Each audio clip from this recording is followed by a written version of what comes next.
சென்னை அடுத்த புழல் பகுதியில் தனியாருக்கு சொந்தமான கிடங்கில் பயங்கர தீ விபத்து ஏற்பட்டுள்ளது. விவரங்களுடன் இணைகிறார் நம்முடைய செய்தியாளர் கன்னியப்பன். விவரம் என்ன? குறிப்பாக தேவப்பிரியன், இரவு 11 மணி அளவில் அந்த புழல் அம்பத்தூர் சூரப்பட்டு அருகே இருக்கக்கூடிய ஒரு தனியாருக்கு சொந்தமான பிரம்மாண்ட குடோன்கள் இந்த பகுதியில் இருக்கிறது. குறிப்பாக பிளாஸ்டிக் மூலப்பொருட்கள், ஃப்ரிட்ஜ், வாஷிங் மிஷின் உள்ளிட்ட எலக்ட்ரானிக் சாதனங்களை இங்கு அதிக அளவில் சேமித்து வைத்து ஏற்றுமதிக்காக அனுப்பக்கூடிய இந்த முனையம் என்பது இந்த பகுதியில் இருக்கிறது. வாடகை முக்காவாசி கட்டிடங்கள் எல்லாமே வாடகைக்கு கட்டிடம், எல்லாருமே தனியார் கட்டிடங்கள். இந்த பகுதியில சுமார் ஒரு 10க்கும் மேற்பட்ட ஒரே வரிசையில் இருக்கக்கூடிய கடைகள்ல அதிக அளவு பயங்கரமான தீ விபத்து என்பது ஏற்பட்டிருக்கிறது.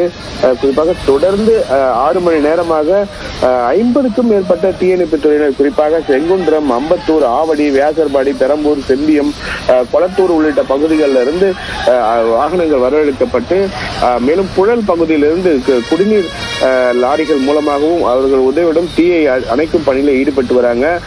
மேலும் இந்த ஃபோம் உள்ளிட்ட அந்த இதெல்லாம் கொண்டு தீயை அணைக்கும் பணி என்பது தொடர்ந்து நடைபெற்று வருகிறது.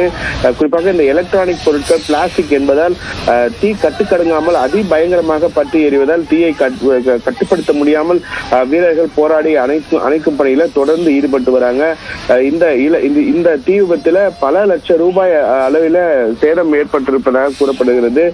புழல் போலீசார் இந்த தீ எப்படி ஏற்பட்டது என்பது குறித்து வழக்கு பதிவு செய்து விசாரணை நடத்தி வராங்க. நல்ல வேளையாக இரவு நேரம் என்பதால் இங்கு யாரும் பணிக்கு இல்லை. குறிப்பாக இந்த பகல் நேரங்களில் மட்டுமே இந்த பகுதியில் ஆட்கள் கண்டெய்னர் லாரிகள்ல ஏற்றி இறக்கும் பணியில ஈடுபடுவாங்க. இரவு நேரம் என்பதால் அங்கு காவலாளிகள் மட்டுமே இருந்ததாக கூறப்படுகிறது. தேவப்பிரியன், உங்களுடைய விரிவான தகவலுக்கு நன்றி கன்னியப்பன்.